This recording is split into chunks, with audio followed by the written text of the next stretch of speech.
Alright, my dudes, thought I would do a quick video on my boy Jahbulon. Before I begin, I would like to remind people that if you are easily triggered or religious or whatever, then please click the X on your browser and leave this video right now. I warn you, as this may be blasphemous or offensive to people who have any, religious attachments to this stuff. For the record, I'm quote, more and more. Like I always say, I'm more of a Buddhist. So to me, it doesn't matter either way. Like personally, I don't care what happens regarding this reiteration of this realm or matrix, whatever. It's not a big deal. Okay, so if you're not aware of the topic that I will be discussing, I will be discussing the god of this earth or realm, whatever. Okay, dude. That's my boy Jahbulon, Spider-Man. Okay, as he who commands, he is the spider god, whatever. Jahbulon. Jahbulon. For he is, in direct translation of his name, the Yah, like in Yahweh, would be, like, come on dude, it's Yahweh. It's like the god, whatever. Bul, Bal, Bayal means the lord of. Though in Jah, or Yah, or like Yot and Yah, the direct meaning would be I am. Like, in the actual literalization form of the Aries form of astrology, the direct egoic representation. On means consciousness, egoic is this existence. For he is the Lord of consciousness, the power on. The most proper name for his existence would be considered I am the Lord of power or consciousness existence. He is the emissary of darkness, the shadow, the god of the realm of Yah. So yeah, come on dude. Okay, so in monotheism, he is basically the god of, look at TLDR. In the words of Albert Pike, Jahbulon is an Appalachian term for the devil. Yeah, come on dude, it's the devil. Like, what am I supposed to say? The dark trimuti form. The front-forming face would be that of Brahma, from Vedic Indo-Aryan stuff. You have the seven-pointed crown and the unilluminated eye upon the crown. The shadow of the cat, the predatory nature. Come on, it's a Trinity. The Father, the Son, the Holy Spirit. But in this form, in its most evil form, I would say, the cat, the shadow, is Shiva, or destroyer. Look, it's the destroyer, the preserver, the creator. Okay, like you see the frog, that is Kek, the god of magic, or Vishnu. The spider form, I mean, you do see this in pop culture, just so you know, like specifically in that movie It, with the clown of Pennywise and all that stuff upon the checkerboard floor of the tracing board of the yin yang duality of existence upon the dark shadow plane that we quote unquote existence, for it is the shadow of the spiritual world, the material world. Okay, dude, I do apologize. I went through my Mike's Hard Lemonade as I was playing Overwatch, so look, I'm trying to rush this real quick before I fall asleep. Okay, let's see. In other popular depictions of culture, look, before I begin, I want to say that there is actually a clear distinction before I offend anyone even any further. For example, when it comes to the classical dominant religion, specifically of the modern Piscean era, which is Christianity, doesn't matter what denomination that you attribute to, I do understand that there is a clear distinction from that of God, as in, the God of everything, which is really only mentioned in the very beginning of, pre-Genesis, whatever. This is where the creation beginning. And then there's an immediate distinction, separation when you get to like the Old Testament, whatever, or the Book of Genesis part, where it specifically mentions the garden. That God and that God only represents that of the very beginning and the very end of the Book of Revelations, whatever. And then the God which appears later, as in, Yahweh, as the God of the Garden of Eden. This is the God that we are specifically talking about, for there are basically two gods. I mean, there's God, the all God that is beyond your understanding, and then there's this God, the God that tells you to be fruitful and dominate the world and massacre all the animals and dominion and slavery of the earth.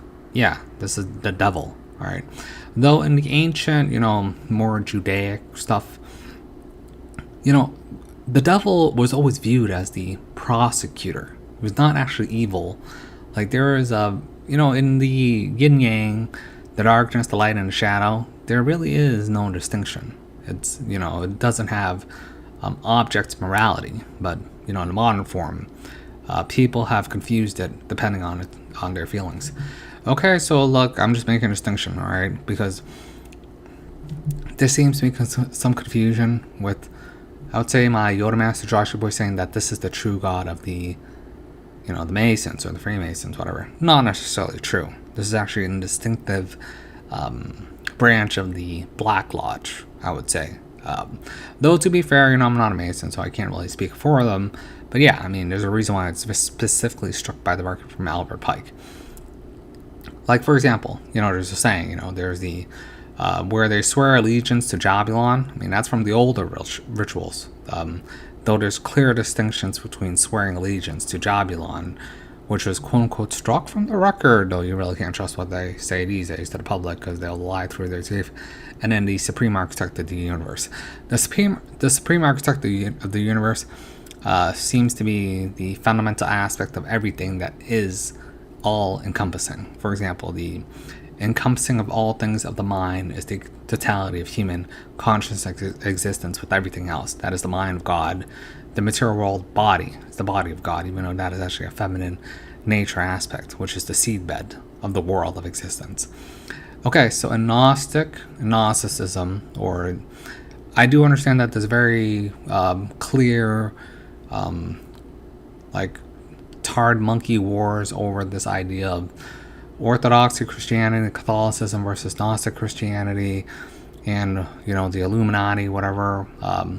I don't care because I'm more of an Easterner. But basically, one viewpoint is that we descended into the physical mortal plane, the fall from grace, the fall from the spiritual astral realms, like in that of the Kabbalah, of that of the descending fall of Keter. Okay, dude, I'll play. Oh, dude, I'll explain it through a Zodiac wheel. Okay, here's a story. Like, the story of my boy Jesus Christ. As an all savior figures upon that of the, winter solstice. Okay, the winter solstice, which happens that of the natural apparition of Capricorn here, would be that of, 1125. 1125 being the point in which Sirius, the star, symbolizing through that of the truest star of the solar initiation, is the descent of soul from Sirius, the source of all spiritual souls, descending down into the center of the Milky Way galaxy, descending down. Look, it's like a ping pong table or a pinball machine, all right, bouncing down through Uranus, through Saturn, through Jupiter, through the Sun, blah blah blah, until you get to the advent point birth of creation here, at the point of Aries incarnation. So if you look at the orientation of the zodiacal wheel, you would assume that it's north, east, west, and north, south, east, and west. In any lodge you go to, or Masonic lodge, whatever you go to, or whatever, east is at top, west is at the bottom, north is over here at Aries, and then south would be here. Why is that? It is the eastern star, the sun that is. The star that is in the east is relating to that of Sirius, despite the lodges, because the sisters of the eastern star is referring to Sirius. This star right here, where Aries starts, is the acclamation of the sun. The west, which is always symbolized through evil, or that of Saturn, the west is symbolized through the moon and Saturn. Then you get to the center, it's culmination, the center of the black hole, and up here is through Sirius. It's like a natural hierarchy. So the journey, the natural path of the soul's journey, upon that of all death, life, seasons, rebirth. So it's the spring, the summer, the fall, which is the moon here, and then the winter cycle, which you go through Sirius. There's a point of natural death. That's if you care. I mean, that's if you care about astrology. So. Okay, so look, I'll try to hurry this up as I try not to complicate it too much. Let me see if there's anything else related to the images. Okay, that's the star system, blah, blah, blah. Okay, dude, it's symbolized also to the tarot card, though people try to attribute it to Kabbalism. No, that's not true. In this form, it is the more ancient than that. This is like the original form of Thoth, which is the threefold path of man upon a 7-7-7 system. Trace map through it is a diagonal, but it is in the Egyptian Sphinx system. For the first 7 cards is that of the path of the young boy. The middle path is that of the young man. The bottom path is that of the old man. You can attribute this to like Masonry, which would be the initiate, adept, master, which is the ancient stuff. Modern form, if you're a lodge boy, whatever, I don't care. It would be that of the, God, what is it? Entered apprentice, fellow craft, master mason. That's why they do the whole. Okay, what's the first ritual? The first ritual, you get like half naked, pantaloon up half left leg, or it's gotta be left leg, blindfolded, walk around a square, fall down a trapdoor, go through some lights, drink from the cup and turn the cup. One is sweet and one is bitter, blah blah blah, whatever, dude. And then you do all these stupid rituals up until the third ritual of the 3 knocks on a coffin, blah blah blah. That's like the Blue Lodge stuff. If you go through the 32 degrees, like that's like Scottish, right? Or you can do it 30. Oh god, the other 33 is a whole, what's that thing called? The Socrates one, where you drink from. Look, dude. These rituals are kind of fruity and stupid. I gotta say. At the 33rd, you basically walk up and then sit down, and then some dude comes up to you dressed up as a skeleton, hugs you from behind, and then gives you a cup. Drink from this cup, for this cup has the cup of death. It is hemlock for Socrates, the man who seek knowledge in the first ugly incel of the world, who questioned and whatever, dude. Come on, dude. All this stuff. It is what it is. All right, it's some sort of induction of the soul initiation. You can call it brainwashing. It's whatever. To me, it doesn't matter. Okay, yeah. Okay, I'm trying to get to my images. Okay, got through that. Okay, Jahbulon is also in the Buddhic form, would be symbolized through the Kama Mara, he who sits as the god advent of this realm. If you're Eastern and Asian, come on, dude, you've seen this all the time. If you ever watch that TV, look, if you're Chinese, look, I know there are Asians on my channel, or Indians, all right? You would see on TV shows, specifically one of our great classics is called Journey to the West. It's basically a story of enlightenment. From east to west, whatever, west to east. This journey. It's like Lord of the Rings, Tolkien. Where did the elves go? They went to the west. Come on, it's even in The Wizard of Oz, same thing, alright? Like in this being, this symbol of, the sun, the moon, the black sun, the red star, Saturn, the opening of the third eye, the 7-point headed crown, is the symbol of the tetragrammatron of the astral energies, which represent that of the Kamamara. The 4 points of its limbs is that of symbolizing that of the fixed stars upon that of a square, which is why squares are considered bad in general. Obviously, that of the fixed stars of, was it? God, it's did I forget? It's like Aldebaran, Regulus, Antiaris, Fomalhaut. Okay, that's right. Like, look, the story of incarnation is basically the story of the perfectibility of the soul. That's what all the secret society stuff really tries to cover up, I guess, or hides. This necessary need of alchemical purification, or that of spiritual purification, which is reflected upon that of the microcosm if you do alchemy, like, which is the recreation of, tinctures from that of the plant kingdom. For example, you get the plant, it is like organic living plant. It is, in its natural state. You putrefy it in some form of alcohol or mercury, whatever, to turn into black. So you go from albedo, negrito is the putrefaction state of necrofication, where you enter into that of the land of the dead, to rise back up to purification of megiddo, where you basically filter it out from the black, grinding suffering of the plant, which can be reflected upon that of the animal kingdom, human kingdom, god kingdom, whatever kingdom you want to say, into that of the pure white powder of essence, of enlightenment or spiritual concentration, which is how medicine or pharmaceuticals is basically, that's the pure foundation of it.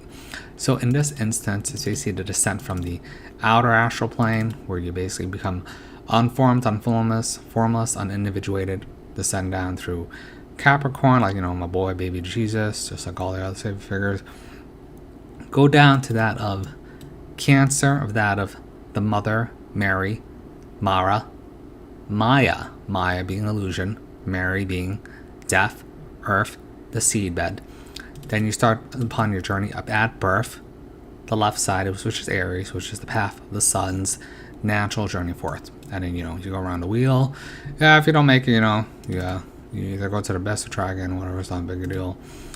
Okay, yeah, dude. I mean, this is a recap, so I'm just trying to hurry this up.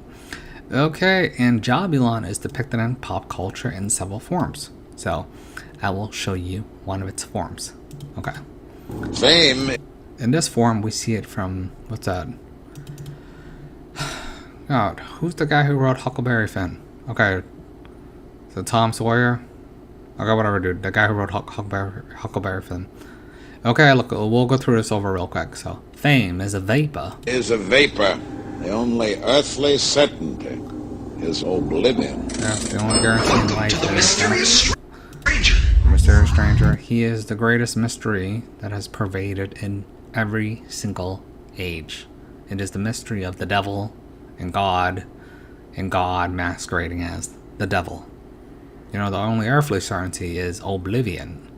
It is the ego that incarnates into the material plane of the shadow realm through the black hole of darkness. This plane, the realm of Yah. Death. And then, you basically TLDR, you play the game of Dharma, you get scored, whatever, dude. You know how it goes. What? Angel. What? Hello. Hello. Who are you? I am an angel. An angel. What's your name? Satan. Yes, his name is Satan. He is that's why Albert Pike literally calls him the Appalachian term for the devil. As to have lived is to have known the devil. To taste from that of the fruit of the pomegranate or the fruit of the apple is to know the fruit of good and evil, duality, separation, incarnation to the material plane, the land of suffering, strife. For example, you have to devour flesh, or like a vampire or zombie, alright, just to exist. It is what it is.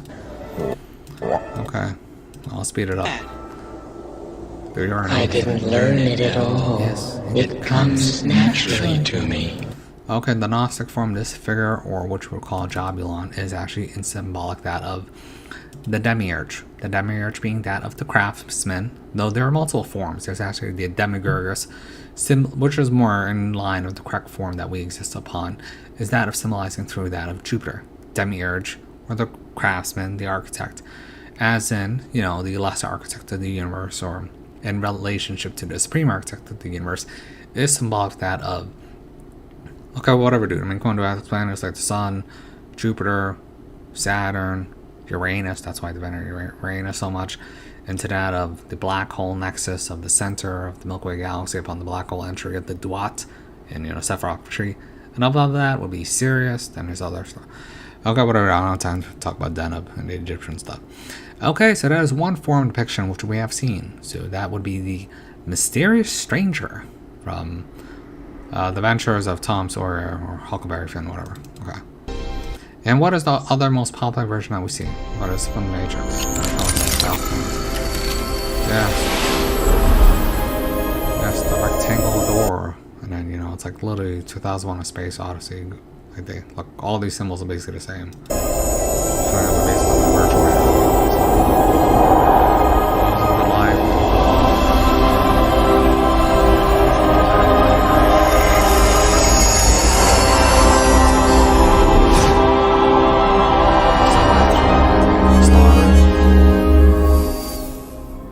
Of a screen, and we see this on iPad code also, symbolizing that you are a practicality of astral light energy of stars and vibrations. Yes. Okay. And I mean, look, I mean, that's why, if you ever get into the Kabbalistic or weird stuff or theosophy or whatever, they basically say that the incarnation of existence goes that from the most inert state, like that of the mineral kingdom, like a rock, into the evolutionary state, all the way up to, it'd be like the rock kingdom, the mineral kingdom, the plant kingdom, the animal kingdom. Humanity is actually a bridge between that of the animal and that of the astral, spiritual planes, whatever. Then we get into the archonic kingdom, then the aeonic kingdom, then you get into like these stellar starlight plane beings. Like whatever, dude. Like a sun becoming a star becoming a galaxy becoming a universe, blah blah blah, until, come on, dude. This is also like weird religions like Scientology, where they basically become, where they master the energy of like mass matter, energy, space, time, where they become the god plane of their reality. Same thing at theosophy. Look, this is what these secret religions believe in. Like even Kabbalism or like Masonry, where you become a golden master and whatever. Like, what am I supposed to say? This is supposed to be a secret. Okay, let's. Should I explain that? The perfection of soul, or the perfection of man through the incarnation, through the purification and agreed upon of that of the suffering of the earth plane, as a grinding facility, a factory form for a louche extraction. Louche extraction being a form of distillation through hope, suffering, wants, and desires. Which is why the Buddha always says, the cause of all suffering is desire, attachment. Look, Robert Monroe says the same thing. Look at the hand of the architect. He's obviously symbolizing through the pen or that of remote control. This is symbolizing Thoth, Enki, Ya, the god of writing and magic, the original progenitor of all secret societies, which would be that of, look, he's the ibis. This is like Enki, from the times of the Anunnaki, when men were still monkeys, before their induction to consciousness. Look, let's go back to Atlantis, but I'm gonna hurry this up. It's too much. We all know this already. Come on, dude. Okay, where's my boy, Colonel Sanders? Yes, the realm that he is in is actually the shape of the world. It's like flat with the dome of the firmament. Or an egg. Hello, Neo. Hello, Neo. Who are you? I am the architect. I am the architect. He is symbolizing that of Sigmund Freud for the assumption back in the old times that man and its architectural creation of the Matrix, which would we be a reflection of the Matrix, like this concept idea of fiction imitating reality. This is in all religions. This being that you see would be that of the architect of the universe. Like, for example, the only requirement that you have to join, the Masons or whatever secret societies is a belief or an idea of the supreme architect of the universe. You cannot be an atheist to join. The creator Or you can just say it's God, or other forms of its God incarnation. did the Matrix. I've been waiting for you. You have many questions, and though the process is all... Yes, you may have many questions, with the green being the middle incarnation of planar existence. Green being the middle color of the color spectrum is that of symbolic of that of death. You see this in A Wizard of Oz, for the green witch is symbolic of that of death. You see this in Warcraft, or symbolism of ghost and life.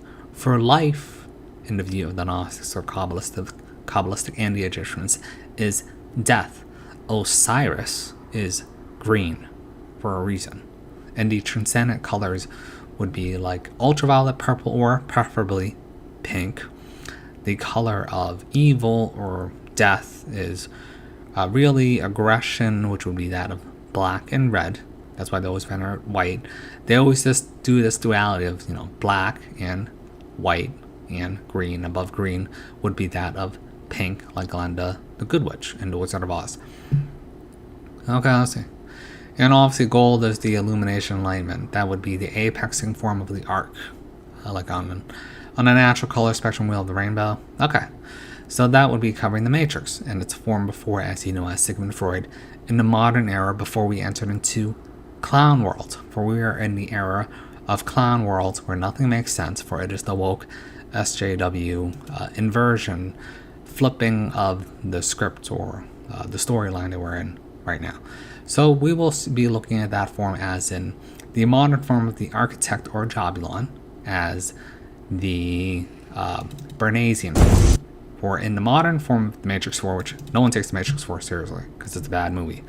Bullet time. Okay, he is Edward Bernays, the double nephew of Sigmund Freud, where he is about propaganda, not caring about facts, caring about crafting your own artificial reality, solipsistic illusion. You don't care about facts or fiction. You just care about reality. You just care about your feelings and its depictions upon how you see reality. Your source code. That's the modern era. I was about to give up. Loved precision. His matrix was all fussy facts and equations. Yeah, dude, that's why we're in this current clown world. No one cares about facts, fictions. We have removed natural selection from the equation. He hated the human mind. So he never bothered to realize that you don't give a shit about facts. It's all about fiction. Yes. The only world that matters is the one in here. Yeah. And you people believe the craziest shit. Yo, shout out to my boy Matt KOC. Okay, yeah, pretty much. Okay, that's the timeline.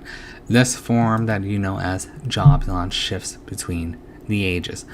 These would be the modern forms that we depict or classically view. You could even view it in older art forms, I would say, with that figure of the devil where he's wearing black and he's just like a white hooded figure, or you see this all the time, these depictions where God and the devil are playing chess together in a weird room. Yeah, pretty much all these are simple depictions. In the old form, back in like Atlantean times, he would be quoted as being the form of a beneficent being, pre-devida, which would be that of the serpentine dragon, god king, serpent era kings. If you're Asian, you know what I'm talking about. It's basically a Buddha. He's not the Buddha because there's obviously several Buddhas. Though the white man, thinks one Buddha is all the Buddhas. I mean, it's kind of dumb. But that Buddha symbolized through that of the seven-headed Naga, sitting upon a lotus throne in the colors of the seven-headed Naga. You know this because of the TV series Journey to the West, where, Sun Wukong gets slapped down, put the hand of God down. That is from like Atlantean. That was a different time era period. I mean, that must have been, like 4 or 5 ages ago. I mean, look, no one knows what I'm talking about when I talk about previous ages. Like I know we're in a transitionary phase into the age of Aquarius, and we're entering into like the whole trans enlightenment of the Aquarian age, and then this weird clown world induction where everybody's an avatar of something stupid, and then everyone's looking at a screen in like Black Mirror. But previous ages, like the Piscean era, megalithic structures, megalithic institutions, churches, colleges, whatever, groupthink. Before then would have been like Aries, where you become the hero's journey, the age of initiation through action, where, that's like masculinity rules. What's the hell before that? Before then would have been the golden age of the builders. Like this would be like the age of Taurus. This is when like really Marduk ruled, or that of Baal. They can call it dragon god, whatever. But I mean that Marduk, the god of technology, which technology was represented through the modern age, like in the TV show American Gods, where Mr. World, he reveals that Loki, where he is Loki, the deceiver, the devil, basically in Norse mythology, and Tech Boy basically has forgotten who he was. Look, it's a long, complicated story, but I'm telling you right now, like as someone who has looked at this long enough, that realized that this wheel never stops spinning. It is the wheel of Dharma spinning upon that of the wheel of illusion, upon that of Maya, upon, the boat of the watery illusion of human consciousness existence. I mean, that's the whole point of why religion exists in the first place. Doesn't matter what religion you are. If you are of the modern faith, you're quote unquote trying to get into heaven, whatever. Alright, if you're the Eastern faiths, you're trying to reach enlightenment. What is the goal of all religions? To escape the torments of the physical incarnation, which is basically dictated by suffering and predatory nature, like a parasitic vampiric realm. Okay, whatever, dude. Look, I know a lot of people like it because you get your little freebie once in a while, or you get your dick wet. Whatever, it doesn't really matter to me. Okay, that's why people go monk mode. Okay, then I'll play a little bit clip of from my boy Josh, your boy about Jahbulon. And the answer to it, as we peel back the layers of secrecy surrounding Jahbulon and the unholy trinity, uncover the truth behind one of the greatest mysteries of our time, truth about religion, and the answer to the question, who is Jahbulon? Okay, dude, let's skip through the end. You just talk about Great. And causing okay, look, whatever, Jahbulon, Yahweh, Baal, the dragon god, that of symbolizing through that of the Aryan time period. to turn away from Yahweh. It's quite special, and especially Well, these are British Masonic lodges. Lights of Okay, by the way, if all your British PMs are Masons, come on, dude. Freemasonry. Oh, gotta skip this. Oh, no. Dude, these are actual rituals. Can't show you that. Hold on. And promoting immorality. The party's leaders I can't talk about the darkening of Jahbulon and the emissary of the Lord Darkness's secret plans. were eventually repealed, and Freemasonry continued to thrive. God damn it. Just the William Morgan affair. Oh my god, dude, I can't show you that. This is the Hitler. And it had a lasting impact on the perception of Freemasonry in the United States. During this time, the Mormon religion was founded Alright, dude. Dude, I'm gonna get in trouble. Hold on. for the purposes of practicing Freemasonry and began a campaign of persecution against its members Oh, and were intimidated. Power okay. is an interdimensional being, takes on many forms. Yes. It is the father of all messianic deities Yes. who claim to be the Son of God. It was the father of the Garden of Eden. It is Yes. the Trinity, and it is the grand architect of the Masons. Yes. There is no true. doubt its identity has been shrouded in secrecy For a reason. for a reason. Okay, yeah, dude. Okay, yeah, pretty much. I mean, the problem is if you don't understand, Kabbalism or this strange weird shit, you're not gonna understand the storyline. For example, here's a great example of the storyline so far with the artificial intelligence or the induction of the harmonic forces upon that of Jahbulon, Sephiroth tree upon that of the Mars axis through Elon. All right, we have. Okay, dude. Goddamn, I gotta get out a diagram, else I'm gonna sound stupid. Okay, you have the pillar of Yakin and Boaz, right? There is the Mars pillar, which symbolizes that of masculine logic, logician, and then you have that of the Boaz pillar, which is symbolized to that of the moon or the black pillar. You see this on the tarot card, which is that of the high priestess, right? You see it right here. This is Boaz. This is Yakin. Okay. One pillar is equation to that of Lucifer, Boaz. These are the spiritualist people who only care about, getting their ticket to heaven and losing the battle on earth. And then there's the Yakin pillar. This is actually the Mars pillar, symbolized through the harmonic faction. Though, look, I actually don't view it as objective, good or evil. I view these as a more neutral faction. So, like, I'm more of a Nietzschean Buddhist from that point of view. And then there's the middle pillar of wisdom. That would be that of Jahbulon. So, Boaz is my boy. Well, I shouldn't say my boy, or else people are going to rag on me. Okay, Boazic would be that of Lucifer, Yakin, Boaz, masculine, satanic, whatever. Set, that's what it really represents, Set. Okay, and then the middle will be whatever. Okay, maybe I shouldn't talk about that. I feel like that will trigger people. Okay, and then for example, the whole Bilderberg thing where Sam Altman, hello. It's like people don't understand these word magics or these Kabbalistic players that exist on a screen that I would say. For example, Elvis, he's the one that really corrupted America from like the 50s and 60s on. That's really the start of the downfall. He's like the first pop star, the king of rock or whatever, with his hip shaking and stuff. His name literally means Elvis, the face of God.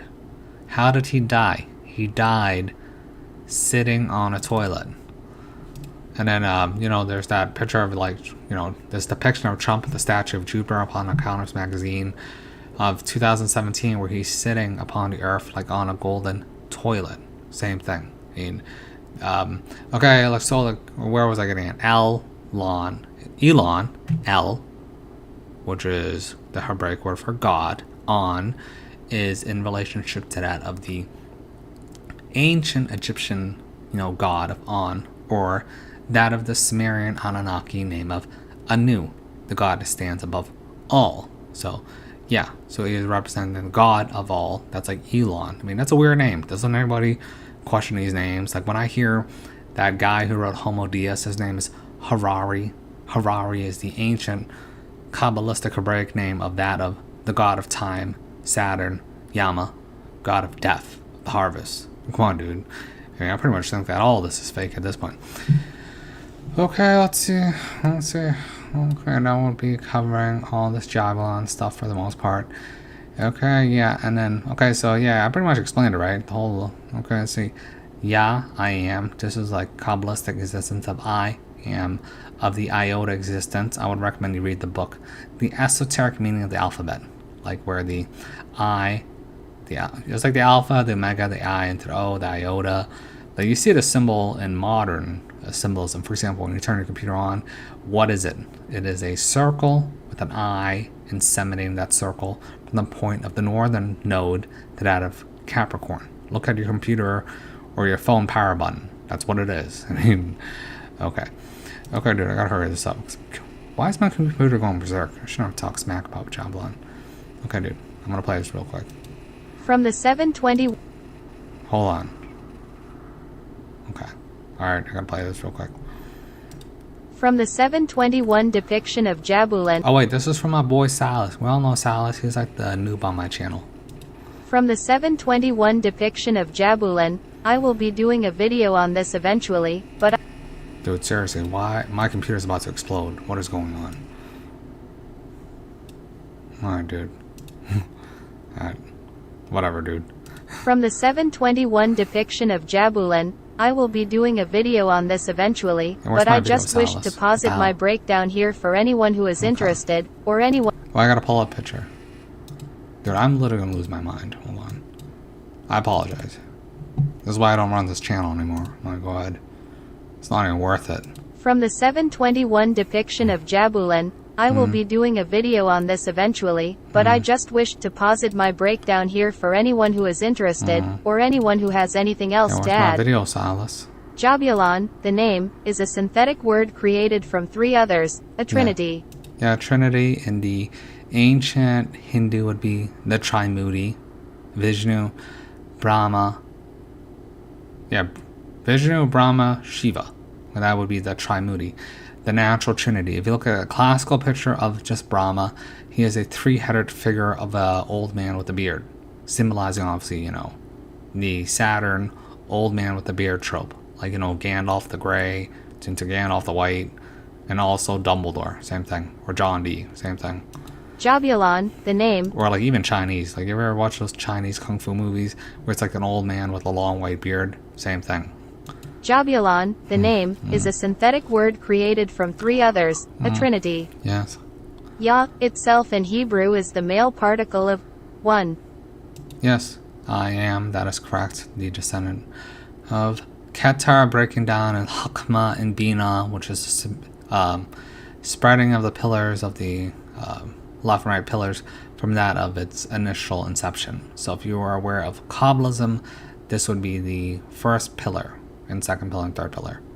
Yah itself in Hebrew is the male particle of one. Yah is, obviously, also the abbreviated form of Yahweh, which itself is a derivation of Ahura, Yahura, and then back to Asura. Yeah, that's correct. Ahura Mazda, yeah. Yah is... I mean, this goes back to Zoroastria, also. Yah is, obviously, also the abbreviated form of Yahweh, which itself is a derivation of Ahura, Yahura, and then back to Asura.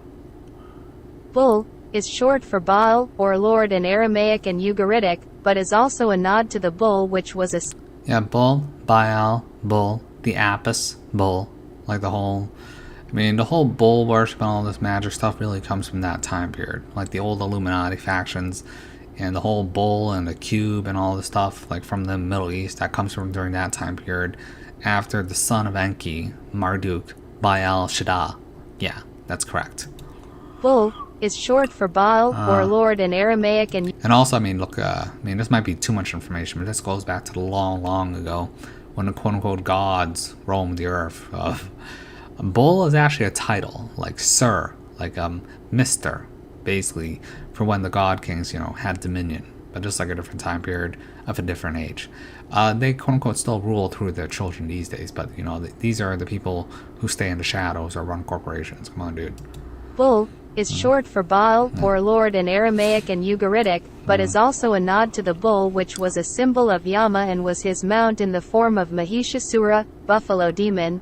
Yeah. The etymological root of Ahura Mazda. Yeah, the buffalo demon, which is also symbolized in that of, if you ever read the Tibetan Book of the Dead, it always talks about encountering these demonic death gods, which symbolize that of horrific buffalo demons holding, severed heads and stuff. Actually, I mean, that's actually part of the whole transitioning form of the Journey of the Dead. If you have these, hallucinations, if you are familiar with Eastern symbolism. I mean, look, I'm sure if you're a Westerner and you're not familiar with any of these symbolisms, it would appear as more of a demonic form. But I mean, that's another story. Bull is short for Baal or Lord in Aramaic and Ugaritic, but is also a nod to the bull, which was a symbol of Yama and was his mount in the form of Mahishasura, buffalo demon. The etymological root of Ahura Mazda or Angra Mainyu, which links to Ahriman. This links to the... Yeah, Ahriman being the Mars pillar. Yes, that's correct, Mars. Ahriman is actually the satanic Set version. In Egyptian mythology, he would be Set, the Lord of Darkness. That is symbolic of that of the bottom half of the astrological wheel. So, for example, upon the Journey of the Dead, the bottom half would be ruled by Set, even though that is the physical mortal incarnation of the physical form, which is the opposite of veneration. So the bottom is symbolized through Set.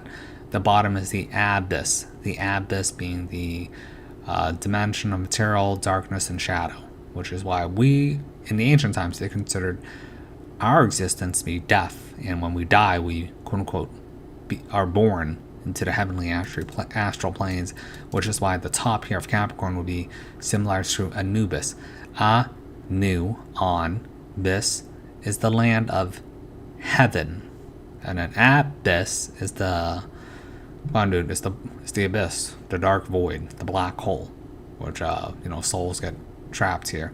Well, not really trapped. It's actually a form of putrefaction through this mysterious alchemical purification ritual that is beyond our understanding. So, okay, I mean, it is what it is. This links to the Devasura War, the reasoning for the... Yeah, the Devasura War. Deva would be like gods, or the star beings. Like, oh, you're a star, you're a Hollywood star. Oh, look at her, she's a diva. A deva. Are we noticing a pattern here with the modern Western stuff where they actually attribute a lot of their higher ascendant language to that of the Indo-Aryan stuff, which actually comes from the post-Albert Pike, post-World War II era. For example, here's a great example of a dead giveaway back during the induction phase of Uranus, Mary Curie, Mercury, the induction of the New World through Mercury, the messenger of the gods, through Uranus, the god of revolution and change, through Oppenheimer.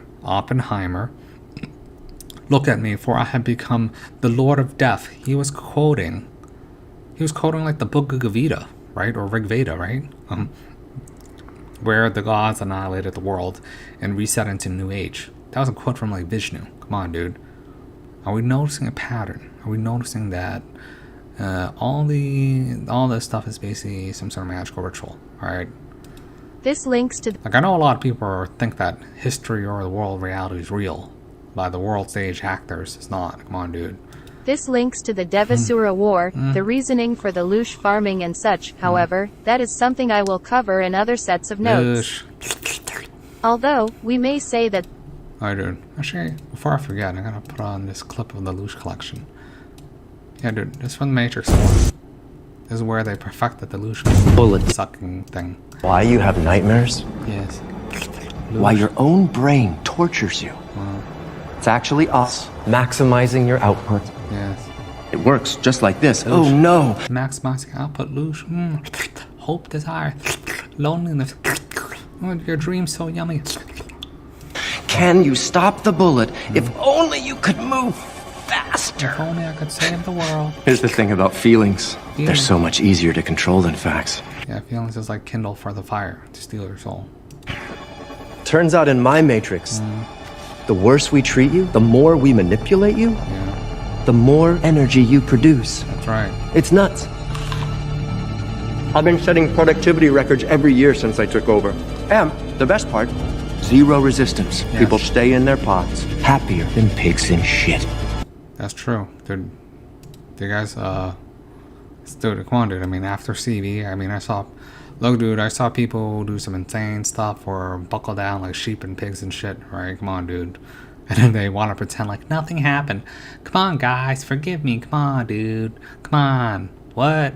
The TV and then the Matrix told me, and then what? Come on, dude. Whatever, dude. Gotta hurry up. Although, we may say that this deity also links to the Leontocephalon or the Oromazdas, also Erimanius, which was depicted within many Roman-era Mithraeums. I mean, the Mithraic stuff has to be for a separate topic. It's like how I don't talk about Narcissus. Like the whole story, like these Greek mysteries, like, you know, Narcissus, and like him staring at the god Echo and through the water, and he dies staring at his own reflection. I mean, that's a story of God seeing the beauty of his own reflection, killing himself to descend down into the watery abode of our dark water existence, and then Echo in the waters of the feminine waters and Mother Matter, Saphic, feeling sorry that she loves the face of God so much that she tricked him to descend down into existence through birth of the water. Okay. All I gotta do before I forget, I mean, I forgot to tell you that Jahbulon in the whole Gnostic tradition is actually the aborted fetus of Sophia, the devil incarnation of her interpretations of her limited, you know, pre-brain understanding of God, and then it thinking that it is the true God when it is simply a dark, shadowy, limited reflection. And because it is not self-containing, self-perpetuating, it requires constant spinning of the wheel, or, you know, constant energy and soul and come on, dude. I mean, it's an evil deity, but it has its purpose. Its purpose is the awakening of the sleeping God factor, if you care. But that exists in all people, though I do understand that is a controversial subject for some people. Say, you know, some people, they're waiting for, you know, the return of zombie boy Jesus Christ, and other people realize that the kingdom of heaven is within. And you know, my boy Jesus and Buddha would say, dude, if we could do it, you could do it too. Even though these days some people would say that's blasphemous. You can believe whatever you want to believe. All right. That said, it goes all the way back to the Scythian or Yamna culture. The Indo-Aryans are Saka in essence. Scythian, yes. Scythian people would be that of the Scythian Khazarians. They would be the Ukrainians west of the Dnieper River. That is correct. The origination of humanity, of that of the Ural Mountains and Caucasoidal Mountains, could be attributed to that of the... I probably shouldn't say this. Basically, the gods basically imparted their DNA with the white man. That's why the white man has the most... this is where this idea of Rh negative and blue bloods comes from, because you're not related to the Rhesus Rh monkeys. That's what Rh negative means. And there's actually an opposite bloodline to that. But it's a whole nother story. That's like towards the serpent dragon team cults. Like, for example, certain Asians literally cannot physically reproduce with the white person. That's a whole nother story. That said, it goes all the way back to the Scythian. And also certain, whatever, dude, man. I should really tell you that blue bloods have certain magical powers. That's not that big of a deal. But, these days, most people are mud bloods. It's whatever. That said, it goes all the way back to the Scythian or Yamna culture. The Indo-Aryans are Saka in essence. The Uralic branch of these... Yes. Uralic. Okay, that's good. Indo-Aryans come from the northern Indo-Aryan plains, ranging up to the Ural Mountains, that of the Caucasus Mountains, that of Eastern Europe, which would be the original. I mean, that's where they found the oldest pyramids on Earth. That's like the original descent of the Anunnaki from like another astral plane. Okay, yeah. Okay, that makes sense. The Uralic. And that's where they believe that they have their divine right to rule, like these old double blue bloods. Yeah. The Uralic. Like for example, the Merovingian, he's like a blue blood. The Uralic branch of these people may have hailed originally, according to some theories, from the Ural mountain range of Yamantau, or literally the Evil Mountain. Yeah, and that's where, you know, the bad man from Germany and that bad party from World War II of Germany were all looking for the Indo-Aryan original race. That like goes back to Blavatsky's, you know, secret doctrine stuff. Okay, that makes sense. The Uralic branch of these people may have hailed originally, according to some theories, from the Ural mountain range of Yamantau, or literally the Evil Mountain. Yeah. Of course, I am not stating that these people are evil, but as peculiar, Yama, appears as a Uralic word for evil. Asura also appears in Uralic as Asera, meaning Lord or Prince. The final word of An denotes the Hebrew. Yeah, the define is evil because these people basically upset the natural balance of this realm, where they basically, I mean, come on, dude. I mean, look. I mean, I shouldn't say more than I'm gonna hint at, just because I don't want to offend people. But there's one race on this earth that is not like the others. All right, that's all I'm gonna say. Like, come on. The final word of An denotes the. Like I'm telling you right now, there's one race on this earth that likes skydiving. All right. The final word of An denotes the Hebrew word for An, or Aleph and Nun, which was the Hebrew variant of the Greek word Heliopolis, which itself was the Kemetic word *A. Yeah, that's correct. An is that of the sun god. Like it's in that movie Gods of Egypt, the whole sun god and Ra, and shaping over the void of the realm of the whatever, away from that black demon serpent thing, Apophis, that chases upon it every night. Yeah, on Anu. This even goes back to Sumeria. That makes sense. Or Aleph and Nun, which was the Hebrew variant of the Greek word Heliopolis, which itself was the Kemetic word *A. WNU, pronounced Ya I know, perhaps from older Ya. Wana, pronounced Yahwu Na, or a variant of Yahweh. This was the holiest site in the Kemetic faith.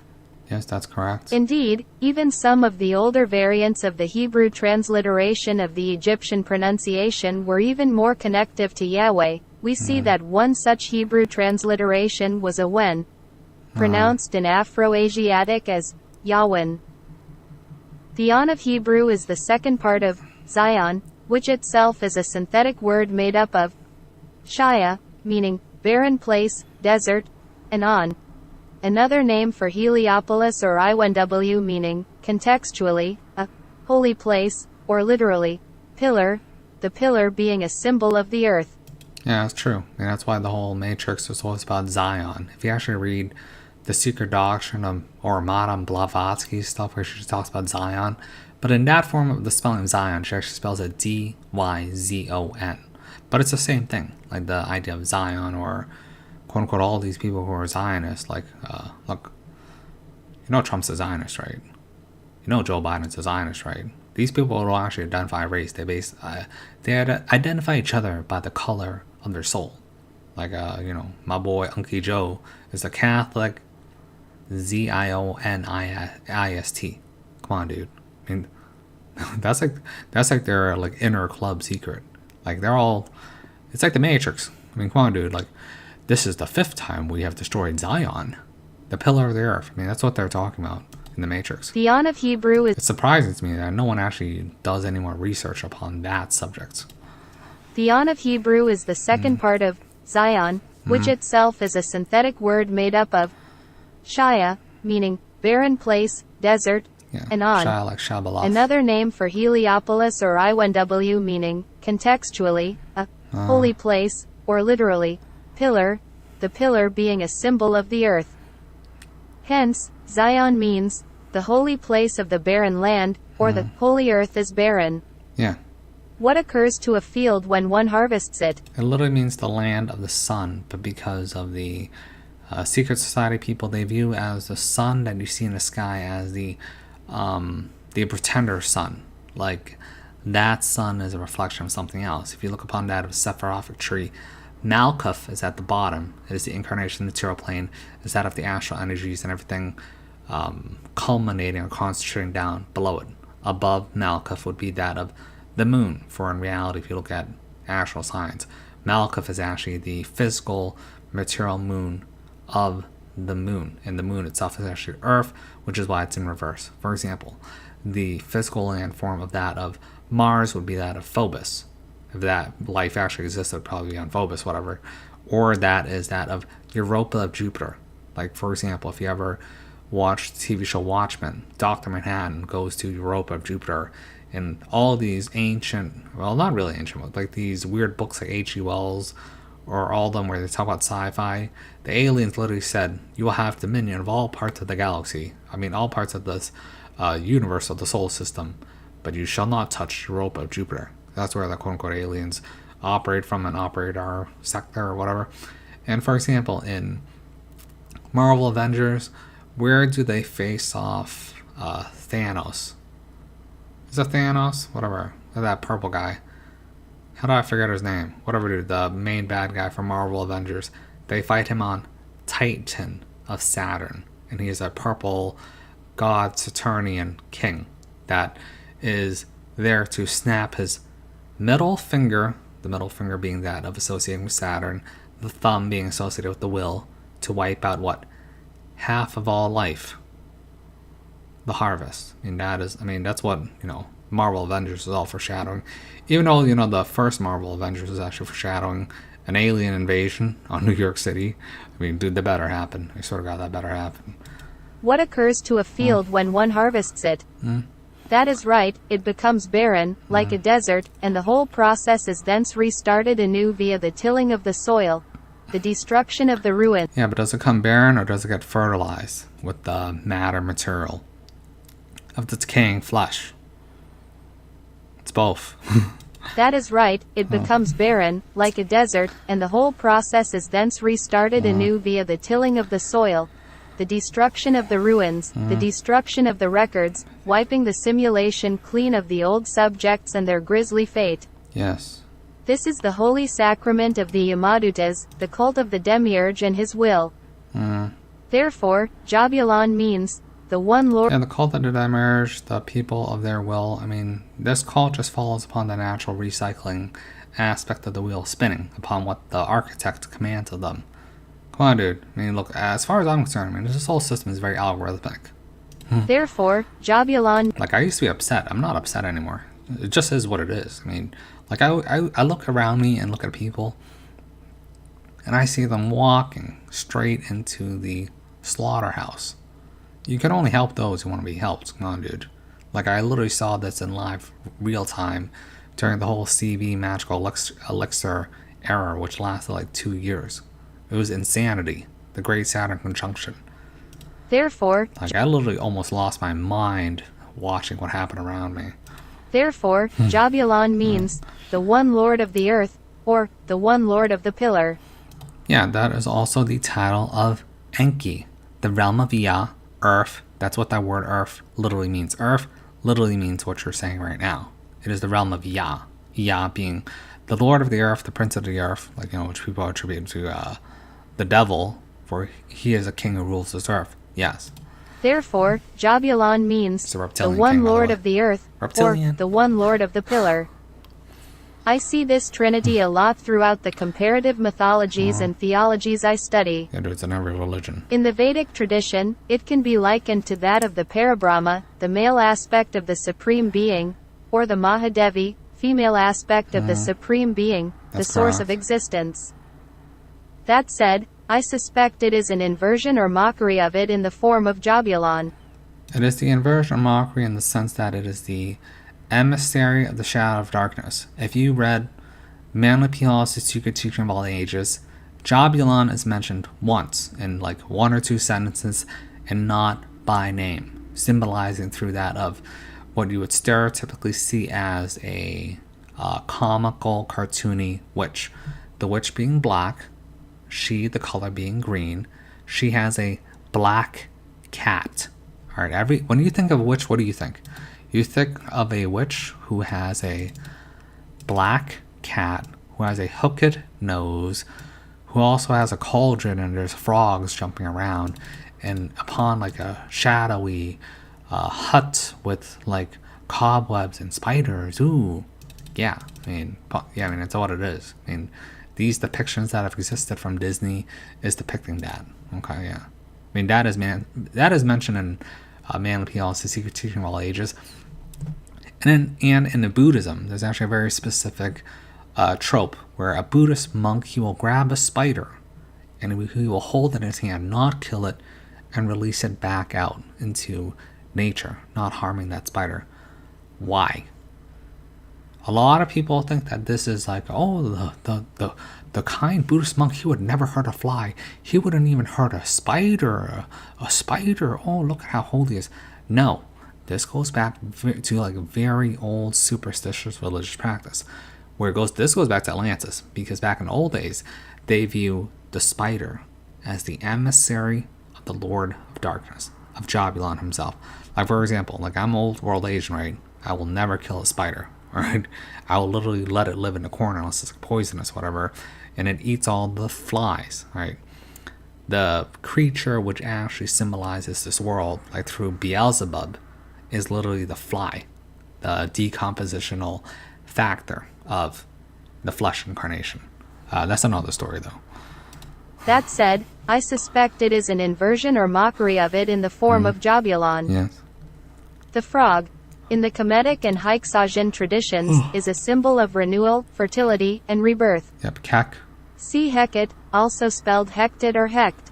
Yeah, you know my boy Kek, Pepe Le Frog, Pepe Le Clown. Yeah, okay. That's why we have these symbols in the modern era. Like, people talk about Kekistan.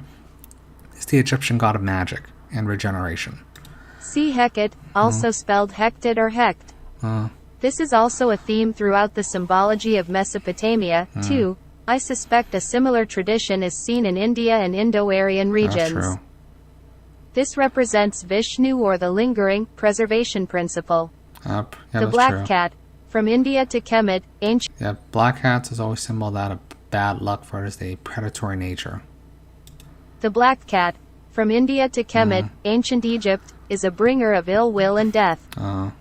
Black is the Kem, which is an ancient Egyptian word meaning black, and is seen in chemical, alchemy, with the first stage of the magnum opus being the blackening or destruction of the target, Kemet, the black. Yeah, they're just saying Negrito. I know you're like a white British dude, but come on, dude. And is seen in chemical, alchemy, with the first stage of the magnum opus being the blackening or destruction of the target, Kemet, the black land, Egypt, and the trails of Kem, as rumored to be witnessed being emitted from plains, if you will. Yes, that's The true. Mesoamerican Tezcatlipoca or Yautl. And also, if you're familiar with farming, the black silt is the putrefied, most fertile soil. For example, our incarnation into this physical plane is that of the incarnation upon that of the fertile seedbed of the Mother Earth, Mother Gaia, Mother Mary, Mara, Amara, Maya. Like, Maya is the mother of Buddha, and Mary is the mother of Jesus. Same thing. The Mesoamerican Tezcatlipoca or Yautl. The demiurgic or Jahbulon figure of the Nahuatl faith. Yeah. With the Maya. Jahbulon can also be attributed to that of Suckless. He is basically the seed sperm with the lion head, Gnostic religion. Same thing, that's another depiction. With the Mayans having Zype, Totec, and Huracan. Where our word for hurricane derives from. Just like the word, there's word hurricane and typhoon. Hurricane comes from huracan. Okay, that's correct. Typhoon comes from typhon, which is basically the Satan version in Greek mythology. The evil beast that will, destroy the world. Well, it was like the Titanomachy, then the Olympiomachy, which is basically that of the progenitor of that of what we would call the apocalypse, or in the Norse would be Ragnarok, the resetting of an age. Had the animal form of a black jaguar, Many of the mother goddess that's figures correct. had lions close to them or took the forms of lions in the mythologies. In India, Yama wore the pelt of a tiger. Yeah, because the lion is actually a symbol that of the venerated present. If you look at an ancient picture of Cerberus, he is symbolized as a three-headed dog. The dog of the past is the wolf. It is the nothing, like in that TV show, The Never-Ending Story. Okay. The middle would be that of the lion, the golden lion that is symbolized as the king of the animals, king of this earth, of the land animals. That's why, there's that picture of the lamb and the lion and Jesus and these allegories of the Lion of Judah. Yeah, that's why it symbolizes that. And the future, the past, present, and future would be that of the dog. So when you see that dog in the Never-Ending Story, as he is a dog dragon, he's basically like Suckless, but he's the white dog, which symbolized the journey into that of the future. The dog star, Sirius, as it is guided by the journey of that of Anubis, the protector of those who journey through the soul's journey, beyond this plane, whatever. Had the animal form of a black jaguar. Many of the mother goddess figures had lions close to them or took the forms of lions in the mythologies. In India, Yama wore the pelt of a tiger. The lion is Yama also the being sun. the Indian lord of death, a demiurgic or Jahbulon character, if you will. Yeah, so I'll show you a picture of Yama right now. But though in this form, he is actually the Kama Mara, I would say. So like this figure, he's basically, look, I mean, it's the same story. Remember that whole scene with Jesus meeting the devil in the desert and him offering the world and king of the earth and all this shit? It's like the whole story of, Buddha meditating on the Bodhi tree, and then Yama and the Kama Mara comes up to him, offer him like a bunch of virgins, then sends an army after him and doesn't work, and then does three stupid shit to basically tempt the soul of the Buddha as he's about to reach enlightenment or whatever. Same thing, okay? He is the one who established the Aztec and Mayan tradition of human sacrifice. See the concept of Lush. It is the reason for the rise and fall of civilizations. Yeah, that's correct. Notice also that it can take on a myriad of forms. That it is Yeah, the Lush sacrifice. I mean, come on, dude. You see in the modern are all these weirdos that are obsessed with the Peter files, and all these people are obsessed with humane, sacrificial vices. I mean, come on, dude. Try and say something right. that it is Like, these people come from like the dark priest of Amara, being that of the negative void of life. They basically infected themselves upon this perversion after David, the original form of Jahbulon, in its beneficent form became perverted in that of the face of Isis of man in Atlantis, brought it down, and then they basically migrated. Look, like the whole storyline is, look, the God Kings came down through Samaria. They basically ruled the world, and then Quetzalcoatl, Enki Thoth of Egypt for the 42,000 kingless, whatever, went through America, through established Atlantis, and pretend to be Quetzalcoatl to enlighten all the barbarian red man over there. I mean, come on, dude. Like, you think this story's fake? I'm telling you right now, J.P. Morgan had a book. It's called the Sumerian King List. Dude, that's the funny part. Okay, then after Atlantis fell, they basically rebranched off and spread out through that of reestablishing through that of the Indo-Aryan area, Southeast Asia from the Western field, and then through the East they reestablished through that of England, specifically Scotland, Ireland, and some parts of the French, specifically the Basque, and parts of after the fall towards like northern West Africa. And yeah, I mean that's like some. Okay, whatever. I mean that's too much. That's like the fall of Atlantis. that it is crowned with the eye. But this is like ages even before the revival of the Greek period. Thus implying being or perception with Okay, here the eye form. Look, I'm sorry this video is boring. Like, come on, dude. Like the eye would be being, perception, but it is the unilluminated eye. This is the eye of the physical form. Because if you saw a illuminated eye symbolizing that of the pineal gland, it would be like rays shining all over it. Right? It's basically symbolizing your human perception, which is dominated by a physical eye sense, and not that of your pineal inner eye sense of spirituality. That's why it sits upon the seven-headed crown, just like the crown of the Kamamar here. Same thing. Which is actually symbolic of that of the color ray spectrum, of the rainbow spectrum. thus implying being or perception, with the two horns at either side, which creates the trident or shin form, and the force. Yeah, trident shin form, which is actually that of the Neptunian trident. Shin form is the Atlantean symbol, symbolized through the DuPont Corporation. Yeah, that's correct. Thus implying. And also symbolizing that of, the obvious pillars. Mercy, severity, and wisdom. Thus implying being or perception, with the two horns at either side, which creates the trident or shin form, and the force itself is within the void because it is an angel of the void. That is where this Yaldabaoth. Yeah, it's an angel of the void. It is symbolized as the being perception form above that of the Baphomet, I want to say. Like back in the old days, the black magicians could have picked several forms. They could have picked the Braxis of the Abracadabra, which would be like the numerical versioning number of the 360 degrees around that of the zodiacal wheel, the chicken rooster god thing. But they instead chose the Baphomet, which is the angel of the Capricornian head goat. Everyone's seen this. It's like a goat. It's like a Capricorn goat head, as the angel wings, as the horn hooves, or whatever. It points up and down. As above, so below. The Satanists use it as a symbol of the inverted pentagram. But its actual beneficent view is actually telling you that you exist in the hell plane and should try to rise above it through Capricorn ascendancy, which is what the angel wings symbolize through that.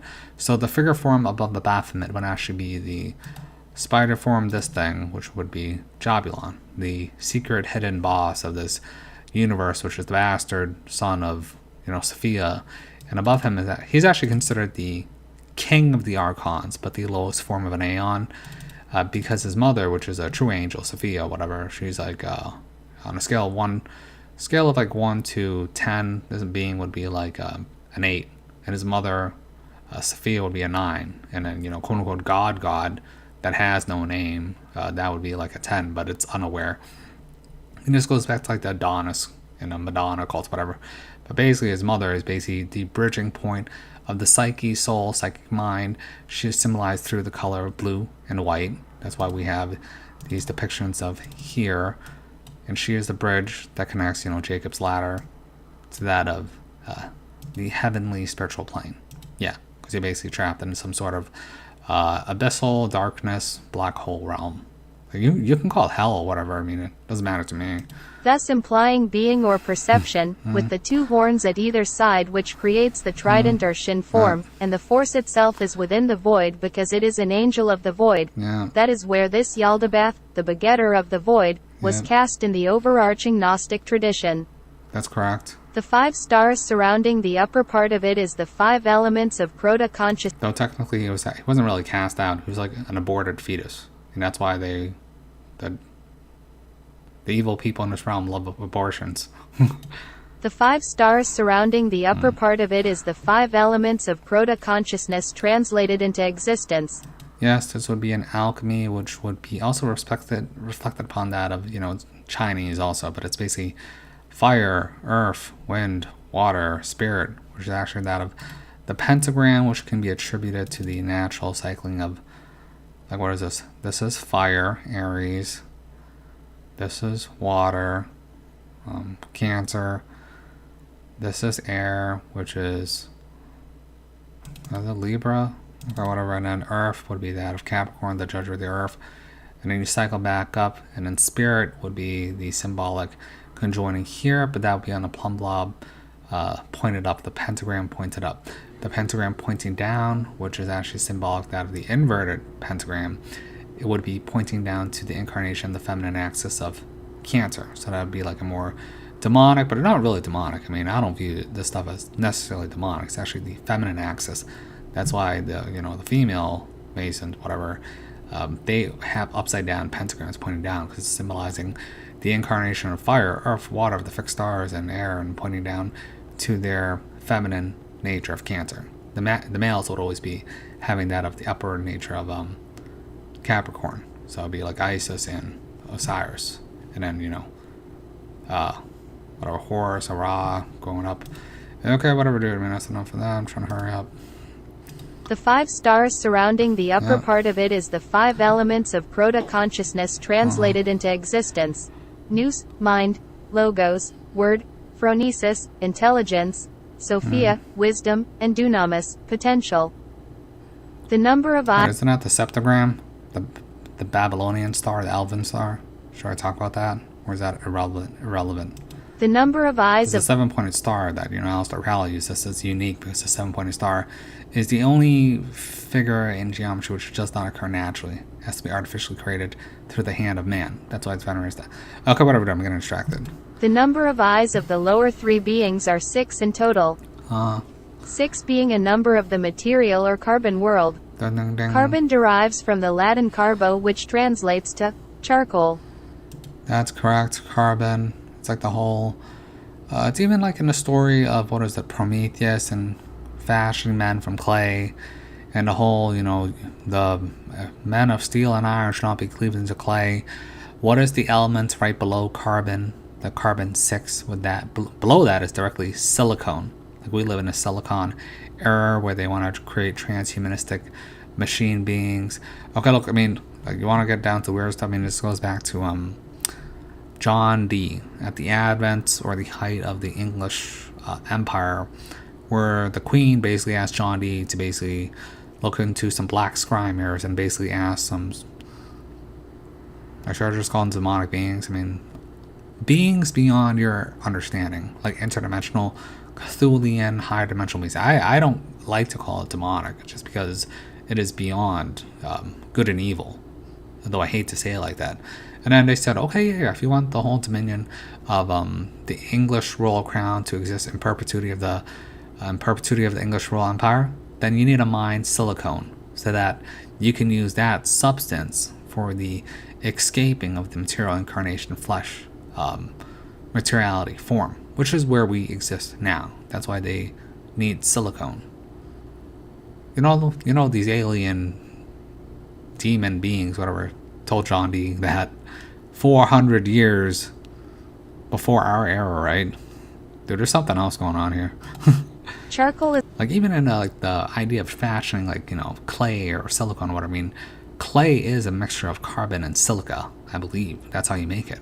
I don't think anything's changed. I gotta be honest. Like, if you even look at the gods and how they fashion man and genetic manipulation of the proto-man and mixing their own genes with it, like, I have seen things which have been eradicated or wiped from history or whatever, or they basically destroyed the artifacts, where they show like the gods, like the Anunnaki Egyptian gods or the Greek gods, literally showing DNA strands and manipulating the genome of man upon like a Kabbalistic tree door. Like, what the hell, dude? That should not be known until... Look, that's the problem. That's where, we think we live in a modern era. I think that they've been doing this from the start. Like, history just repeats. It's just like that TV show. What's that TV show? It's not Battlestar Galactica, like the Cylons, where they just show it repeating over and over and over again. That's the whole story of the punishment for bestiality, where the gods, if they banged an animal, death was punishment, but they consider humans animals. Beast of labor, where we're trying to, quote unquote, create robots right now as beast of capital human labor right now. Nothing ever changes, so. Charcoal is the produce of fire, and thus... I'm just telling you right now, the gods only exist now because they got replaced. You get what I'm saying? Charcoal is the produce of fire, and thus this world is the product of that same fire. Yeah. That said fire is the product... Carbon, charcoal. Carbon is earth like coal. It is the will ignition of fire of the human soul that causes the perpetuation of the wheel for us to exist. Yes, that's correct. That's like... Charcoal is the produce of fire, and thus this world is the product of that same fire. Promethean that said fire is the product of friction, and friction is the product of two opposing forces, which is the fundamental energetic matrix of this world of illusion. Yep, yin yang, good and evil. The seventh eye is the jewel of the crown, the 7 being the number of the demiurge, and the 1 eye is ultimately its true form, with louche deriving etymologically from the French word louche, which means to be blind in one eye. That's correct. In the land of the blind, the one-eyed man shall be king. The one-eyed man shall be king. Yeah. It can actually be in reference to that of the one-eyed man symbolized through here, or the one-eyed man who has awakened himself on an individual level, who has awakened his third eye, pineal gland, and the full activation of his brain, his mind, his crown that is earned. In the land of the blind, the one-eyed man shall be king. The horned crown is a symbol of Enlil, along with the old man, which is the tip. Yeah, dude, I'm surprised you got the Enlil part. No one ever talks about Enlil. They talk about Enki, but never Enlil. Like, the whole battle between, you know, Enki and Enlil is basically...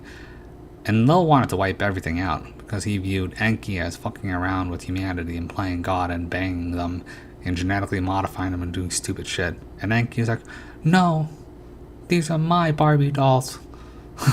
I will teach them the secret arts and create all the secret societies and the Brotherhood of Snake and Masonry and try to help out my Barbie dolls. And Enlil's like, dude, stop banging your Barbie dolls. I'm not even joking. That's literally the storyline. That's how humans are messed up. The horned crown, like, literally, our strongest need is to reproduce. If you're white, I mean, Asians are sort of different. I mean, I don't know how to explain it to other people. It's like, if you're Asian, your strongest need is actually enlightenment or pride or something.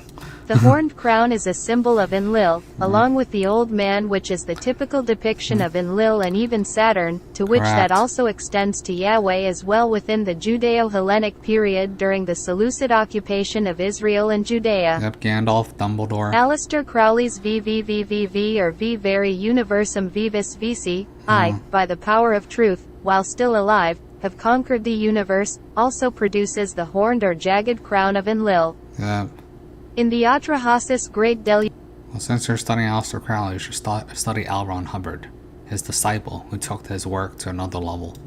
In the Atrahasis Great Deluge myth, popular in both Samaria and Acadia, later in the Amorite or Israelite Holy Land as well, we see that it was Enlil who desired to smite the humans for their bothersome loudness. Yeah. He planned to drown them all in a great flood and thus start again, just like the shape-shifting Satan figure within that cartoon titled The Adventures of Mark Twain. Yeah, dude, that's what it is. Yeah, correct. He planned to drown them all in a great flood and thus start again, just like the shape-shifting Satan figure within that cartoon titled The Adventures of Mark Twain. However, Enki forewarned Atrahasis, the Sumerian Noah, and Enki instructed the building of an ark to which he was to house his family and 2 of every kind of animal upon it. This thwarted Enlil's will. However, within the later Abrahamic texts we see that both Enlil, Anu, and Enki, like the triune force of Jahbulon, became entwined entirely into one form. Yeah, that's true. Like, Enlil and Enki were basically twin brothers. Anu, On, was actually the father, and then they basically became intertwined and became multiple facet representations of each other. That's like this idea of the Trinity. I mean, they were real figures, but they can also be attributed to them as allegories. However, within the later Abrahamic texts we see that both Enlil, Anu, and Enki, like the triune force of Jahbulon, became entwined entirely into one form. Yeah. Recall, Adonai Echad, or the Lord as one, as it states within the Shema prayer.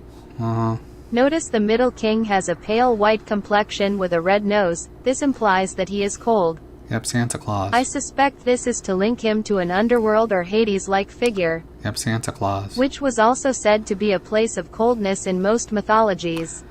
Yes, if you did not know, the original form of hell, as in the Greek and Norse mythology, says that hell is a barren, cold wasteland where everyone lingers for wants and desires and they are ignorant. It is like the Walking Dead and is ruled by hell, someone who is half alive and half dead. This nature of duality. I mean, hell later got changed to a place of burning fire and whatever. In reality, even back to the Gnostic form, it is just simply a form of desolate, void, abyssal ignorance of nothingness.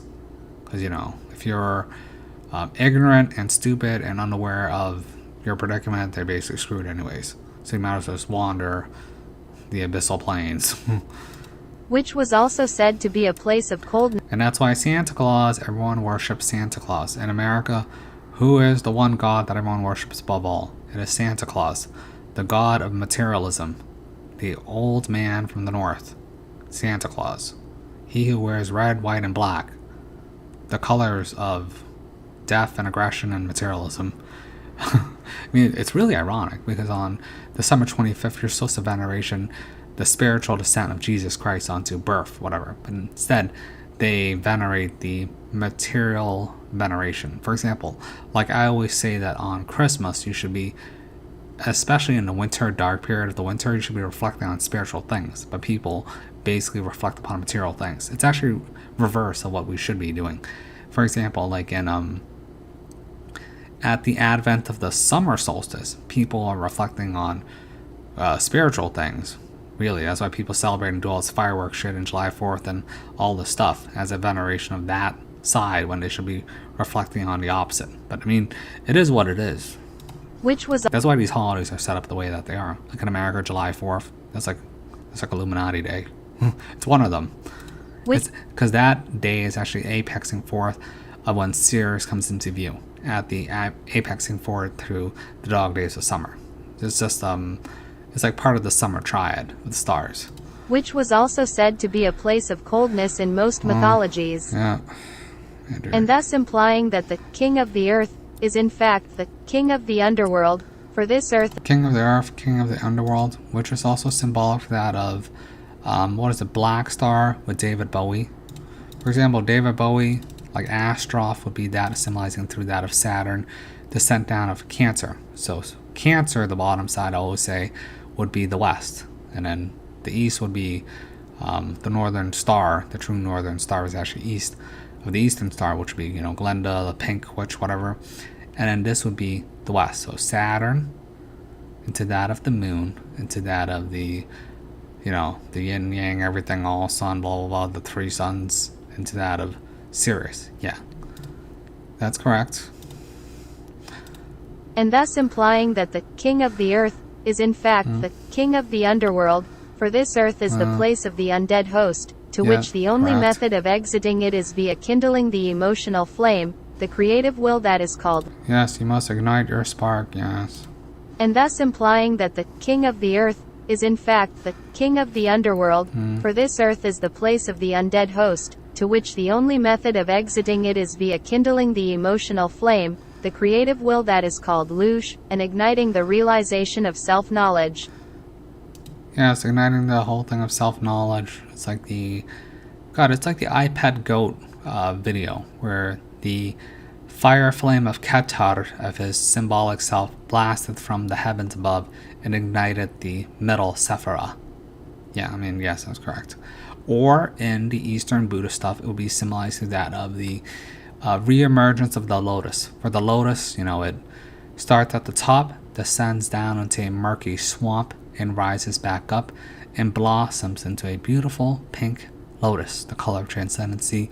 And it can only transcend from its journey through the swamp as it rises up, which is why the lotus is the most holy flower or symbol in all Eastern mythology and religions. This is the truth of spiritual involution leading to conscious evolution, or leading us beyond the twisted initial thought of Jahbulon. Yeah, that's true.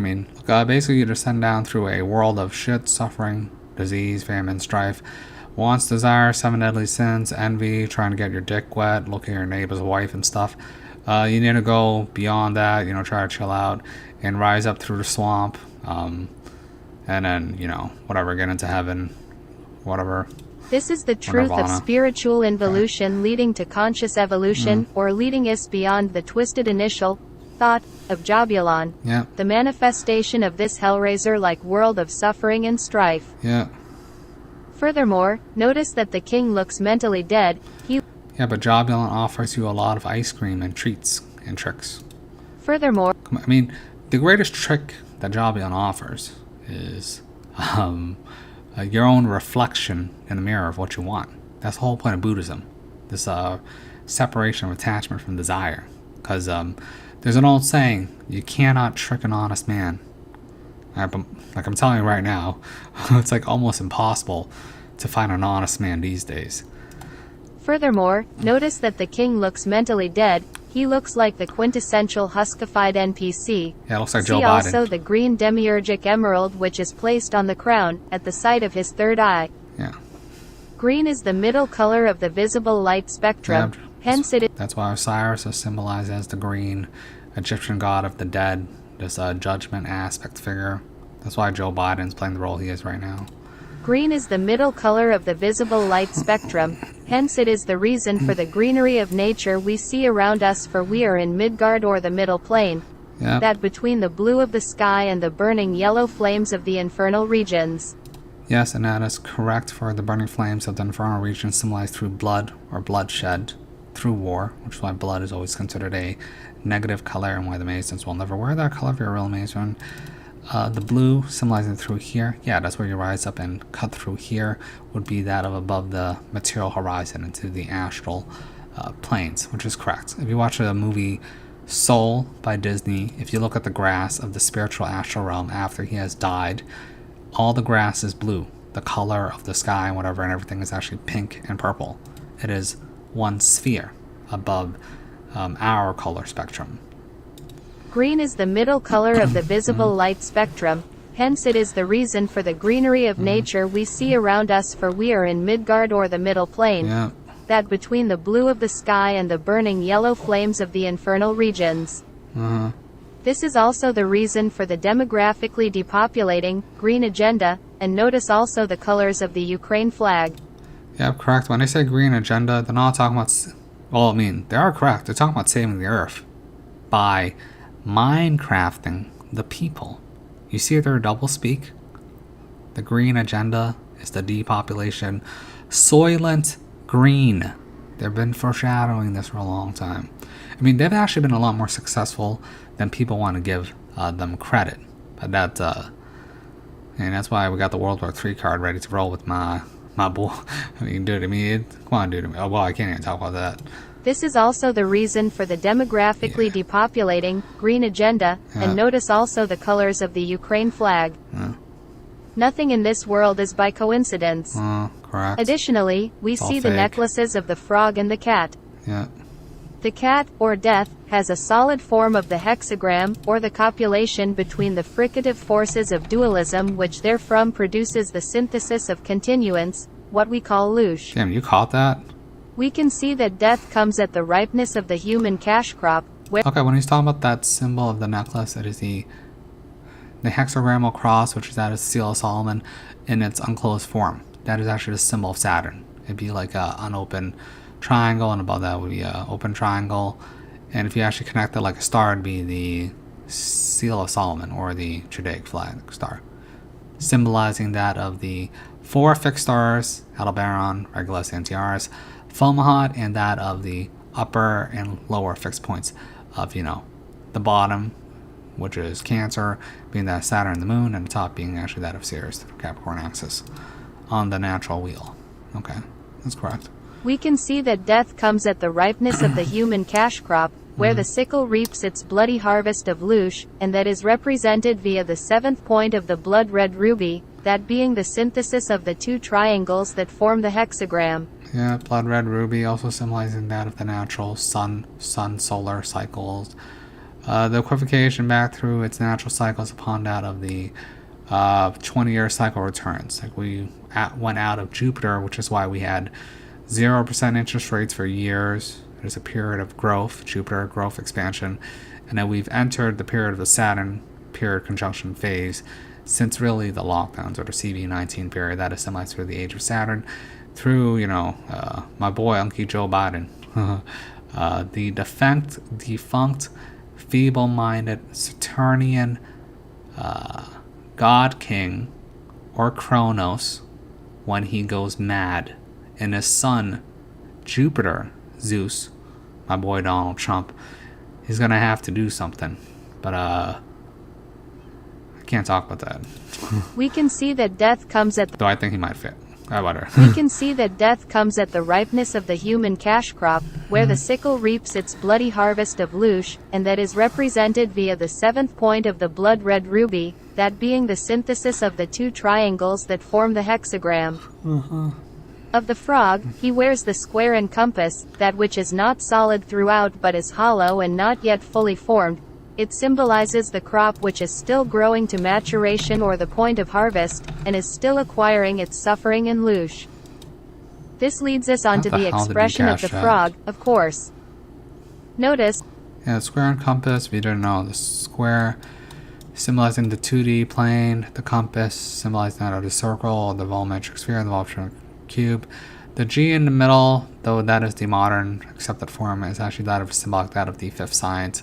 Anyone who says that the G stands for God, no, it's actually G is for geometry. There's older form versions of this symbol where it's a dot or a equilateral triangle, which actually would be more correct, or this could be actually symbolized to that of a spiral, though in my opinion there's 3 forms of this symbol. Yeah, that's correct, but it's basically the yeah, how the hell did you catch that? My god. Okay, well, Notice, also, that the frog is sweating and looks worried. This is because it is to depict the human that is still within the prime or youthful stage of life. That being, we are swayed by our drives and scared of death, scared of everything really. Yeah, that's true. Our biological drive. The Greeks were right. Alright, there's a reason why there is this doctrine of slave versus master, ideology. Are you a slave or a master? Hate to break it to people. People talk about freedom and all this stuff, but after CB19, I see what people are, right? Which side they identify with, which is why the elites basically go psychotic with the sheeple. And it is what it is. Like I used to be a lot more positive. Now people may call me cynical, but after seeing first-hand experience, I get it, right? So I'm staying out of it. Our biological drives and emotional drives, uncontrolled, led us to take on suffering and produce it. Yeah. This is what fuels the fear glands, the aroma which is sweet to the Lord, as it states in Leviticus. This is contrasted with the sternness of death or the cat. Yeah, because there's actually 2 forms of which the modal brain operates or thinks upon. Short-term memory, like within a day, a week, a month, and those who think in long-term form, which is symbolizing through that of different apparitions upon that symbol. But that is correct. But be aware, most people identify with that of the bestial short-term memory form, because it's the natural 80-20 rule progression of that of the pyramid. Like this natural gradation period that even, Jahbulon or Yama follows is the natural mathematical geometric form of a bell curve inversion for a filtering process. This is contrasted with the sternness of death or the cat, that in later life we become jaded and hardened by the suffering, we become blackened by the journey and inevitably desire the respite of the long sleep, to shake of this mortal coil. Yeah, dude, black pill crew, let's go. This is like a lot of, it's like the Matrix. Are you blue pill or are you a red pill? Okay, it turns out both pills are lies. There's only one pill. That's the black pill. Once you take the black pill, then you get bored, then you take the oblivion pill. And then after that, it's game over.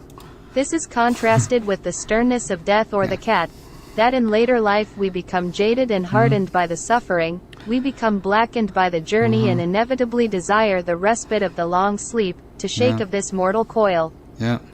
Unfortunately, for those who are bound to the wheel still. Yeah, but shaking off the mortal coil is not necessarily a bad thing. Like, I look forward to my death, because it will be the end of my suffering.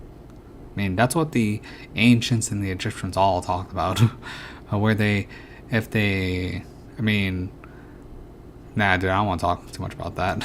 Unfortunately, for those who are bound to the wheel still, by their actions in life, in 49 days they shall be foisted back into the jaws of oblivion to relive cold breath of hell all over again. Yeah, 40 days and 40 nights and the 40 weeks, isn't that the whole 9 days and 9 months and the whole birthing of the mother's womb? It is literally in the movie The Matrix. You remember The Matrix, the scene with Cypher?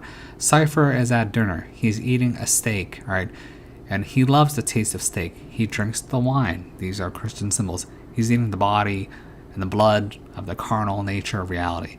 And he would prefer that versus the truth. So he talks with Agent Smith. Agent Smith, being an agent of Yama, or the devil, the Matrix, just needs access. And he is given... In his demands, Cypher says, I want to be someone important, like an actor.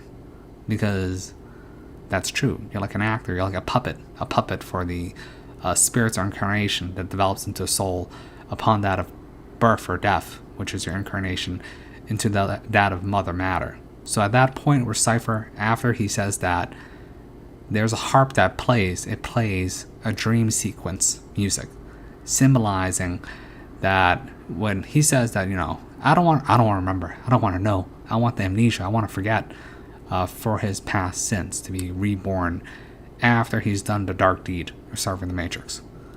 And he literally says, after like 9 days, whatever, then he is. That was the deal with the Matrix. That one scene of the Matrix with Cypher and Agent Smith, that whole scene was an allegory for your birth incarnation and amnesia of birth.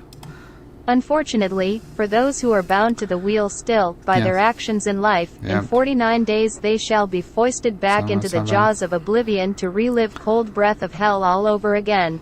Yep, that is also in the Egyptian Journey of the Dead, whatever. You watch that movie, The Gods of Egypt, where if you do not weigh your heart against the feather soul and offer all these prizes and trinkets and treasures upon judgment, then you will be devoured by Typhon, whatever. That is actually, that's a, get the fuck out of here, Jahbulon. That's actually a symbol in the devil card, I believe. The devil card is actually symbolizing that of Set or Typhon, or the devil Satan. And basically, look, the story is simple. You don't pass judgment, you basically get devoured by the Pygmalion crocodile, whatever. In the Egyptian, you actually get devoured or by the brain smasher, the raptor, symbolizing the death of the ego, soul, spirit, and the sending of the essence back in that of material incarnation. Like if you ever see that movie. You do realize that, these people, they don't really believe in hell. They view the Earth plane as a Fortnite battle royale testing ground. That is that version of hell. Unfortunately, hell is basically the insanity of other human beings. Unfortunately, for those who are bound to the wheel still by their actions in life, in 49 days they shall be foisted back into the jaws of oblivion to relive cold breath of hell all over again. I ain't coming back. The two cars at the bottom, with the two drivers waving flags, is a simple numerical symbol. The drivers each have a red flag and a red helmet, which adds to 4 or the 4 elements which produce the lower root domain of Earth. Yeah. Altogether, the cars have 4 wheels each and 2 drivers, adding to 10, the number of Sephira on the Sephiroth. Although the Sephiroth has a hidden 11th point, therefore the Kether Sephira is assumed. And the hidden 11th point is Duat. Although the Sephiroth has a hidden 11th point, therefore the If you don't know, the Sephiroth, or the Sephirothic tree of the Kabbalistic tree of life, is actually an unfolded tesseract by its shape and nature. Although the Sephiroth has a hidden... That's why, Marvel Avengers, they talk about, we need to get the tesseract, and Loki has the tesseract, and Thor has the tesseract. Yeah, that's Kabbalism. Although the Sephiroth has a hidden 11th point, therefore the Kether Sephira is assumed by the spider of Jahbulon in this specific depiction. Yep, correct. Notice too, that with the spider we only ever see 6 feet. Again, a number of the physical world. The feet also look like that of a crab as well, which links to the constellation or sign of Carcinos or Cancer, the sign of the infinite Cancer. Yeah, Cancer, that's why they always, like the most devastating disease that you can quote unquote have is named after cancer. What is cancer? Cancer is basically a fungal infection growth of cell manipulation. It's basically like a fungus. It's basically the overgrowth of life, which is basically the overgrowth of death taking over. That's why they pick these subject names. In the classical astrology, Cancer, Carcinos, or whatever, that would also be attributed out of the sea crab, or in the Egyptian, the scarab. For the scarab's incarnation upon life is that it's born in shit, rolls a dung ball of poop upon like a wheel, and then gets reborn and births its eggs there. So therefore, the scarab being born in poop comes out of poop, and it's also winged form as a symbolic representation of that of the sun. That's why if you join the Skull and Bones, you basically get in like a pit and people like pee and throw shit at you like a bunch of monkeys, because that's basically a mock death ritual birth cycle, but to be reborn in shit, like you were born in shit from coming out of your like mother's womb. Look, that's their view. mean, it's pretty accurate, but I mean, look, some people take this stuff way too literally. The feet also look like that of a crab as well, Yeah. which links to the constellation or sign of Carcinos or Cancer, the sign of the infinite Cancer. Yeah. I will be doing a video on the esoteric rule of 9 soon, so I will not repeat here what I will cover. Yeah, where's my video, Salas? However, it has also been theorized of Cancer that the Amorites may have associated it with the ideas of death and a passage to the underworld. Yeah, dude, I just told you. That's what the Amorites, that's what the Egyptians, that's what the Christians, that's what the Gnostics, that's what the Buddhists all believe. There's a reason why the feminine lunar axis is always associated with Cancer. Alright, there's a reason why, Mary, Mara means death, like the Kama Mara, means like the Lord of Death, whatever. And Maya is illusion, the mother of the Buddha. However, it has also been theorized of Cancer that the Amorites may have associated it with the ideas of death and a Amorites were the passage to Atlanteans, by the the way. underworld, Yep, which may correct. be the origin of these ideas in later Greek myths associated with Hercules and the Hydra. This Babylonian And you should also be aware of, obviously, the story of Persephone and the whole eating the pomegranates and stuff. And Cerberus. Or This Cerberus. Babylonian and even Akkadian association is theorized based on the appellation of Cancer being the sun of the south, and it being associated with the month of Duzu, Ara Dumuzu, or June to July, and was known as the northern gate of sun. Yep. July and June are important months coming up in this epical harvest of Lush. We are Yeah. currently Okay, so this would be referring to June or July of 2023. Yes, they will harvest us out of humanity. I can't wait. It's only a few more weeks. Though I am retired, so I didn't want to be around here to see that, so I'll probably bounce pretty soon. July and June are important Yes. months coming up in this Lush. epical harvest of Lush. We are Yes, currently King's residing coronation. within. Lush. Crabs also reside in the abyssal waters, but can also travel on land. Therefore, that is another reason for the association with the death and rebirth concept. Additionally, in the Egyptian records of about 2000 BC, it was described as Scarabaeus, scarab, the sacred emblem of immortality. Just I explained why. Again, linking through the passage of death, to thus be reborn into the light of consciousness, the individuation or the psyche, the unifying of the Bacchic soul within its fleshly sepulchre, or spiritual involution leading to conscious evolution. Bacchosaurus. The scarab, 3 of them, also appear frequently throughout Pet Goat 2. Yeah. Therefore, it symbolizes that within the soul trap is also the exit, but it takes that leap of faith into the faux death which will eventually lead. Yeah, because the 3 scarabs representing iPad code is symbolizing that of the natural threefold path stage of man. So that'd be obviously the initiate adept. Master would be that of the entered apprentice, fellow craft, and that of Master Mason, which is symbolized through that of the riddle of the Sphinx. The whole story of, where the answer is a young man, an old man. What walks on 4 legs in the morning, 2 legs at noon, and 3 legs at whatever. And then you can actually attribute these numbers to that of 432, like the 432 1,000-year reign of the Sumerian king or Egyptian king lust, symbolized through that of all the ancient Atlantean stuff, symbolizing that of the natural megahertz and sound wave of, God, whatever. And this goes back even to the Edda and Poetic Edda at the very end when you compound all these secret numbers and look at even the ancient Egyptian and Eastern, Southeastern Indian temples. So it's all the same thing. Therefore, it symbolizes that within the soul trap is also the exit, but it takes that leap of faith into the faux death which will eventually lead to rebirth. Yeah. We see the same rite of passage within the film Fight Club, where the narrator is the initiate and Durden is the demiurge. Yep. Ultimately, this Jahbulon character. Also, you need to remember that in Fight Club, which was God, was it done by the same people who did The Matrix? I don't remember, but basically Fight Club is also an important movie because he's basically an impotent man who has a testicular cancer, and then the representations of Tyler Durden is his whatever it is, actually the masculine feminine axis, and that woman that he sees is not even a real woman. It's actually symbolizing his enlightenment period through the pillar of Yakin and Boaz, through Tyler Durden and that weird lady. Ultimately, this But Jahbulon then he eventually has to blow his own brains out to reach that point of enlightenment. Ultimately, this Jahbulon character or the demiurge is but a mental limitation we place on ourselves. It is ourselves and is the tumultuous nature of the divine self-division of being which led us to this grand delusion, where... Yep, which means that the answer you need to escape the trap of the spider's web of Jahbulon is obviously what they always talk about in Buddhism. The ego death, the false you, that must be purged and sublimated and assimilated back into the spiritual nature of yourself. Which is why in all secret societies they have a mock death ritual.